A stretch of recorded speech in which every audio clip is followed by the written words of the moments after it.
Hello students, आज हम करेंगे क्लास 7th का चैप्टर डेटा हैंडलिंग, जिसमें हम ऑलरेडी डेटा के बारे में पढ़ चुके हैं कि डेटा क्या होता है और हम उसमें अर्थमेटिक मीन के बारे में पढ़ चुके हैं। ठीक है, आज की क्लास में हम करेंगे रेंज क्या होता है, उसमें मैक्सिमम ऑब्जर्वेशन क्या होती है और मिनिमम ऑब्जर्वेशन क्या होती है। ठीक है, यहाँ पर हम फॉर्मूला पढ़ चुके हैं अर्थमेटिक मीन का फॉर्मूला होता है sum of the observation upon number of the observation. ठीक है, अब आज करते हैं रेंज कि रेंज क्या होती है हमारे पास। देखो, सपोज मेरे पास कोई भी ये डेटा है, उस डेटा में मेरे पास 2, 3, 9, 10, 5, 6 ये सारी ऑब्जर्वेशन है। अब रेंज निकालनी है, तो रेंज निकालने से पहले हमें पता होनी चाहिए जो हमारे पास डेटा है उसकी मैक्सिमम ऑब्जर्वेशन क्या है। ठीक है, मैक्सिमम ऑब्जर्वेशन, बेटा मैक्सिमम ऑब्जर्वेशन का मतलब है जो हमारे पास डेटा है उसमें सबसे बड़ा नंबर कौन सा है। तो देखो, जो ये हमारे पास डेटा है इसमें सबसे बड़ा नंबर क्या है, 10, तो हमारे पास मैक्सिमम ऑब्जर्वेशन आ जाएगी 10। ठीक है, सेम अगर हम इस डेटा का मिनिमम ऑब्जर्वेशन की बात करते हैं, मिनिमम ऑब्जर्वेशन, तो मिनिमम ऑब्जर्वेशन क्या होता है, मिनिमम ऑब्जर्वेशन होता है जो इस डेटा की सबसे छोटा नंबर है, दैट इज 2, तो मिनिमम ऑब्जर्वेशन हो जाएगा 2। ठीक है, ये पता चल गया। अब हमें निकालना होता है रेंज, तो रेंज का सबसे पहले फॉर्मूला नोट करो। रेंज का फॉर्मूला होता है maximum observation minus minimum observation. ठीक है, ये फॉर्मूला होता है वो हमारे पास। अब देखो, रेंज निकालनी है अगर मेरे को, तो मैक्सिमम यहाँ पर क्या वैल्यू है 10 और मिनिमम क्या वैल्यू है 2, तो 10 माइनस 2 दैट इज 8, तो 8 इसके पास क्या आ गई, रेंज आ गई। इस तरह से हम रेंज फाइंड आउट करते हैं। ठीक है, कोई और एग्जांपल ले लो। सपोज मेरे पास कोई भी एक डेटा है, वहां पर एक मेरे पास 10 है, 20 है, 0 है, 50 है और हमारे पास एक 30 है। ठीक है, ये 5 हमारे पास ऑब्जर्वेशंस है, इनको क्या बोलते हैं हम, ऑब्जर्वेशंस। अब हमें यहाँ पर क्या फाइंड आउट करनी है, रेंज फाइंड आउट करनी है। तो रेंज कैसे फाइंड आउट करते हैं, maximum observation minus minimum observation. अब देखो, मैक्सिमम यहाँ पर सबसे बड़ी मैक्सिमम कितनी है, 50।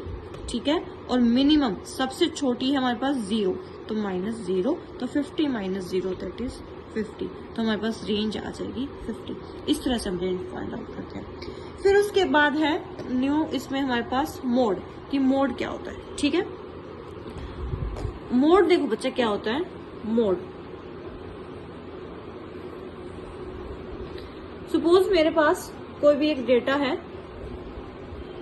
ठीक है, डेटा में एक क्लास ले रही हूं मैं, क्लास में मेरे पास बच्चों के मार्क्स आए हैं क्लास टेस्ट में, उसमें इस तरह से मार्क्स आए हैं, किसी के 0, किसी के 1, किसी बच्चे के 2, किसी के 5, किसी के 7, किसी के 5, किसी के 2, किसी के फिर से 2, किसी के 0।